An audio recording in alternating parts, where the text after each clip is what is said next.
How do you see the world? How do you see yourself? Are you looking at reality correctly, or are you looking at it through a distorted lens in a type of matrix like alternate reality, which really is a form of insanity? Why search for truth? Does it even matter? Is there even such a thing as truth?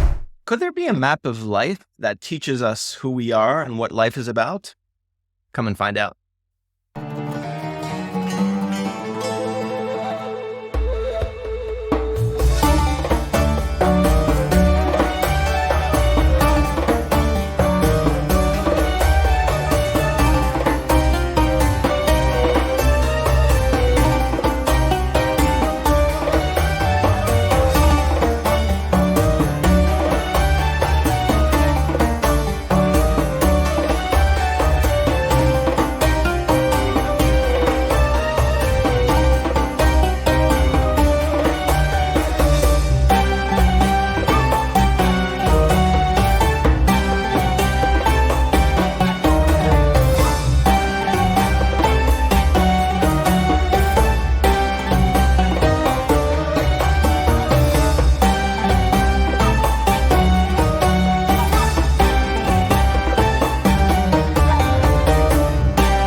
Shalom, and welcome to God's Story, Our Story, Catholics for Israel's online Bible course. I'm Dr. Andre Villeneuve, and yes, this is the very first episode of our Bible course and podcast series. So before you do anything else, please do us a big favor and click that like button, and also subscribe to our channel. It's really going to help us expand our reach. Today, to get us started, we're going to ask more questions than provide answers. And this hopefully is going to whet your appetite and motivate you to join us as we begin this journey of faith. Our first topic is man and his world, our search for meaning and happiness. You know, when we look at the world around us, we see a world of tremendous beauty. Whether we look towards the heavens, maybe contemplating the stars at night, or the nature around us, maybe around where you live, or perhaps you've taken a trip and seen some marvels of nature, the springtime flowers, or the extraordinary animal world around us. But you know, the most extraordinary of all is you and I, my friends, the human person. So when we look at the human person, we see a being of great beauty, but also of great complexity and not a few problems. So this raises a lot of questions when we look at the world around us, the animal world and the human world. And our first major question is, does life even have a meaning? Now, none of us chose to be born into this world, but all of us were born into it, and we started off as babies. We grew up through childhood, adulthood. Many of us fell in love. Some of us got married, had children, and then we grow old, and then we die. And is that all there is to it? Is that all that life is about? Sometimes it seems like we're confronted with a seemingly random course of life and human history. So what is the meaning of life? Is there one, and is there any way of knowing? What is this meaning of life? Where do we come from, and where are we going? So another first thing that we need to do is start with a reality check. Why even seek truth? Is there even such a thing as truth? Because if there really is such a thing that we can call truth in the world, then probably it's really important to live according to it. That is, it's important to see reality as it really is. Because if we don't, a false view of reality would be a kind of insanity. Looking at life through distorted lens would be missing out on the very purpose of our life. It would be living our life like a fish trying to ride a bicycle. So we know that the fish is not made to ride a bicycle, but to swim in the sea. So the question is there truth? Is there a purpose for our existence? And if there is, are we living according to it? So if there is such a thing as truth or reality, well, what determines my own view of reality? Is it just myself and my own limited experiences? Is it my family upbringing, or maybe the society around us? And the accepted values of society? Well, when you think about it, those three things are pretty subjective, right? I have very limited understanding of the world, and really my family and society also are just a cumulative experience of many individuals. So we can learn a lot of insights from them, but not necessarily come to the knowledge of ultimate realities. Nevertheless, we have a lot of popular worldviews around us today, and one of them that's quite common is atheism, the assertion that God does not exist at all. Closely related to atheism would be agnosticism. And whereas atheism says God does not exist, agnosticism says it's impossible to know whether God exists. I just don't know, and there's no way of knowing. Both atheism and agnosticism go together with what we might call naturalism. And what is that? That's the idea that all phenomena, everything going on around us in nature, everything can be explained in terms of natural causes and laws. So we have this mechanistic universe that is not really run by any kind of superior intelligence, but they're just laws that have always functioned that way and continue to run the universe. Also connected with atheism and agnosticism would be the worldview of materialism, stating that physical matter is the only reality. That is, everything, including our thoughts, our feelings, our minds, and will, can be explained in terms of matter and physical phenomena. And so love are just your brain waves or whatever is going on in your brain. And the same thing with our thoughts, feelings, our mind, and our will. So some would argue that this is a very reductionist way of seeing the human person. It really reduces us to a material reality, whereas in fact, there is a great realm of the spiritual world that transcends matter. A little bit more sophisticated than atheism and agnosticism would be the idea of deism. And deism claims that, in fact, there is a God, there is a higher power that created the universe, but then this God abandoned the world, assuming no control over life, exerting no influence on natural phenomena, and giving no supernatural revelation. So someone who's a deist would say, yes, I believe that there's some kind of a creator, but once God created the world, he kind of withdrew from the world and he's not really present or active in this world. So the result of someone who's practically a deist is not really that different from one who is an atheist or agnostic, because if there is a God, he's not involved in our life. Another worldview would be pantheism. Now, people may not call themselves pantheists, but we have a lot of those around today. Those are the people who say, well, I believe in some kind of a higher power. I believe in some kind of God, but you and I are it. And so there's the divine in every human person. There's the divine in every animal, in nature, in trees. And so we're all, so to speak, a part of God. And so this would be a confusion between the creator and creation. All these views lead to a form of relativism. And what's that? That's the position that says that, well, truth and moral values are not absolute, but relative to the persons or groups holding them. In other words, there's no such thing as absolute truth. Truth is just dependent on our own perceptions, our own experience, and our own thoughts and feelings, I suppose. In contrast to all these views, we come to the final major view of the world, or the last view of reality, and that's what we call theism. Now, theism is not the same as deism, because theism states that God exists, and not only God exists, but he did not abandon the world, but is in fact active in the world and even in our lives. And he has a good plan for humanity and for each person. So you can see that there's a radical difference between this last one, theism, and all the other worldviews. Coming back to the human person, coming back to us, to ourselves, we know that man is truly a strange animal. And so what is the human person? What is man? Is the human person just a random product of evolution? Again, the product of naturalistic or mechanistic laws? Is the human person some kind of highly evolved animal? Or are we a spiritual being created in the image and likeness of a loving God? Once again, whatever assumptions you begin with will lead to a radically different way of living your life and of seeing yourself. A little more about the human person.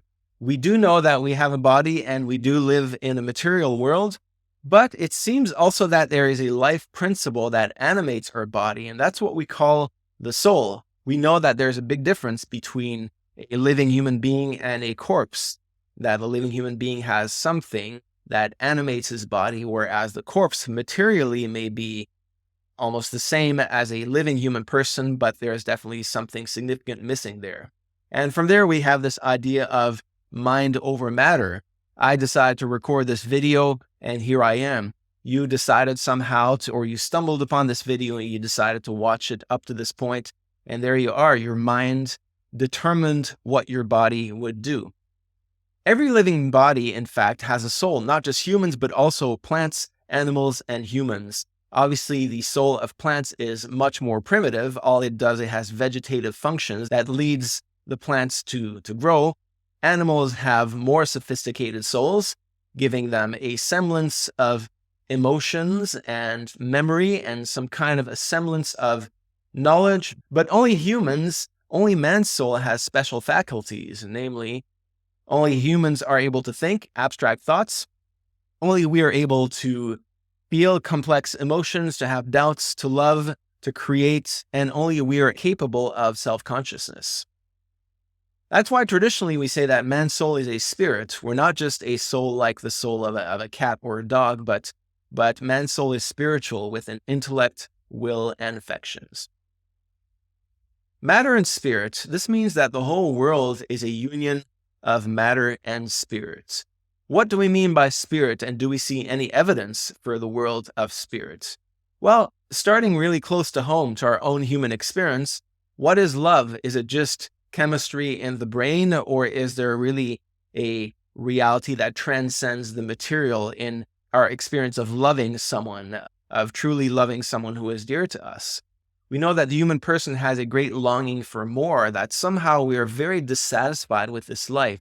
We pursue all kinds of interests and hobbies and distractions and passions and pleasures, but somehow, as St. Augustine said, our heart is restless until our hearts rest in God himself.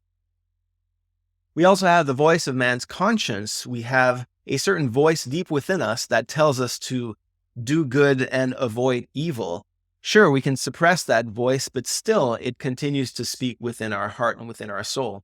We also have a religious inclination. We have a certain desire or tendency or longing for this higher being. To be honest, we have also a tendency to run away from this higher being because we want to be masters of our own destiny. But this has led universally the human experience to pursue either faith or some form of superstition in some way of connecting with this higher being. So man has a perpetual search for an ultimate meaning, that's for sure. And we also have many testimonies of miracles and the supernatural, including out of the body or near-death experiences. We know that many people have died for a few minutes and have had an extraordinary experience of encountering this extraordinary, perfectly loving being and going through this tunnel of light and seeing their entire life flash through their eyes. And so this seems to really transcend a purely materialistic view of the world. But there's also a great problem, and that's what we know as the problem of evil. If there is some kind of benevolent power that runs the universe, then why is there so much evil, pain, and suffering in the world? We're neither the first nor the last to ask ourselves these questions. This is what we know as the problem of theodicy, and that this question, of course, of the problem of suffering, evil, and pain has been asked since the dawn of human history. And the ultimate evil and the ultimate pain, of course, is that of death. And there's something really deep within us that profoundly rebels against the idea of the possibility of no longer existing. Because all of us, we have a type of longing for immortality. And there is a sense of abnormal loss at death. If you've lost anyone who's close to you or who is dear to you, we know that there is something that should not be. And that's something that we thoroughly rebel against, this idea of no longer existing. We also have a sense of moral goodness and a desire for justice. We have this innate desire that good be rewarded and evil punished. And that does not always seem to work in this life. It seems like bad people are able to prosper, and also some very good people live lives of profound suffering. And so, to be honest, that is also the number one objection against the existence of God. And that's something that we will come back to in following podcasts. Nevertheless, we have a longing for immortality and infinite happiness. And we might say even a longing for the afterlife. So is there such a thing? Is there life after death? So the human person longs for more. We have a hunger for truth, for goodness, and beauty. And it seems like nothing in this world can quite satisfy this desire for truth, goodness, and beauty. And we might add to that our unquenchable thirst for love. So if we have this desire, this need for truth, goodness, and beauty, and for somehow infinite love, is there anything that's able to satisfy these desires? And that is what traditionally has been known as God. So we begin this first podcast with the question, is there someone out there who is in control and who can help us? And if there is, are we talking about some kind of impersonal higher power or a personal loving God? And here we come with one of the first paragraphs of the Catechism of the Catholic Church, the CCC. And the Catechism tells us that, quote, the desire for God is written in the human heart, because man is created by God and for God, and God never ceases to draw man to himself. Only in God will he find the truth and happiness he never stops searching for. And so that sets the tone, my friends, for what we will study in this course. And related to the problem of God is another problem that we've already mentioned, the problem of relativism. If there is a God, does that mean that we can invent truth or just make up truth as we see fit? Or are we called to discover truth? And that's why as we begin this journey of faith, we need to have an attitude check and make sure that our hearts are open to discover this truth and not want to kind of reign over reality and impose upon reality our own preferences and biases and prejudices. If there's a loving God, and we will also come back to this, well, maybe this God who maybe if he loves us also has something to tell us. And this is what in traditional religion has been known as revelation. And so if God exists, does he have anything to say to us? And has God spoken in history? And you can already guess that the answer to that, as Christians, we believe is yes. And you can see here on the screen the two major moments of salvation history. In the Old Testament, we see God revealing the law or the Torah to Moses, and in the New Testament, the crucifixion and death of Jesus, whom we believe to be the Messiah of Israel. But that's just a spoiler. We will come back to that in future podcasts and lessons. If there's revelation, if God has spoken, then could there be a map of life that God has given us so that we're able to live well and live according to the purpose for which we were created? Say, for example, you're going on a trip to Italy. Okay, you could just hop on a plane, land in Rome, and just say, I know nothing about Italy, but let's just go and rent a car and explore. You're not going to know where to go. You're not going to know where you're going to sleep that night. You might make some interesting discoveries, but you're also going to waste a lot of time and you're not going to really optimize your trip. It would be much better to have a map of Italy and to know which cities you're interested in. And so from Rome, you could drive off to Perugia and then to Florence, to Bologna, and then to Milan and see all the marvels of Italy and Italian food and all that good stuff. And so likewise, just as you will benefit much more from your trip if you have a map to begin with or a travel guide, well, this would be similar with divine revelation. So divine revelation, if there is such a thing, would be a map that God has given us to show us the meaning of life. So that's incumbent upon us. If there is such a thing as a map of life, we have to discover it. We can trust the map because God has given it to us. And this map would tell us what we are to believe, who we are, who God is, and why we live. It would also tell us how we are to live, what mistakes we should avoid to not hurt ourselves and hurt others. This also means that we cannot live rightly if we ignore this map of life. So we don't want to be like the fish trying to ride the bicycle. We want to live according to the instructions for living the good life. And so if there's a map of life, this means that we also have a great responsibility to pursue this map of life, to pursue revelation, and also to pass it on to our children and to the next generation. So this is what I have to say in this very first podcast as we begin this course. And as I said, as we begin this journey, we need to have an attitude check. And I'm not exactly calling it a prayer yet because we haven't talked about prayer, but we might call it a meditation. And so I invite you to open yourself to the truth that might set you free. We all come from different backgrounds. Perhaps you believe in God, or perhaps you do not believe in God. But the idea is that if there is a higher power who made me and who loves me, this means that I cannot dominate over reality and impose my view of reality upon the world, because of course then this would not be reality. And so I open myself to the truth that will set me free, that will help me to know myself, reach my full potential, and discover true love. This means that I also open myself to want to see reality as it is. I want to discover the truth and not invent some wishful illusion or fantasy. So am I willing to let go of any illusions or lies that distort my view of reality? Am I willing to let go of false beliefs and bad habits and to make changes in my life if necessary? And God, if there is a God, if there is an infinitely just and good God who loves me and wants the best for me, I would like to know you. For further reading, I recommend these resources. Next time, we will have a quick survey of what is God's basic plan of salvation. And then after that, we will have a longer survey of the whole history of salvation. And then we will begin with the beginning, leading up to the existence of God and going step by step as we begin to explore this map of life.